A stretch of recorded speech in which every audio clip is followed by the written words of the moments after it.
Et fortroligt dokument er landet på vores bord. Dokumentet afslører, hvad en af Nordjyllands største virksomheder, Vrist Ship Supply, lige er blevet solgt for. Prisen, den venter vi lige et øjeblik med. For selve beløbet er faktisk ikke det mest interessante, vi kan afsløre om den store virksomhedshandel. Nok så spændende er det, hvor milliarderne fra Nørresundby egentlig ender henne. For at svare på det spørgsmål skal vi have fat i Europakortet.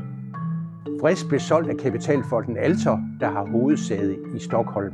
Fonden ejer virksomheder i nogle år, hvorefter den sælger dem med en profit. Men det er ikke Altor selv, der i sidste instans modtager de mange penge fra virksomhedssalget. Via en mellemstation i Luxembourg ender milliarderne i en af Altors fonde, Altorfond 2. En anonym fond registreret på kanaløen Jersey.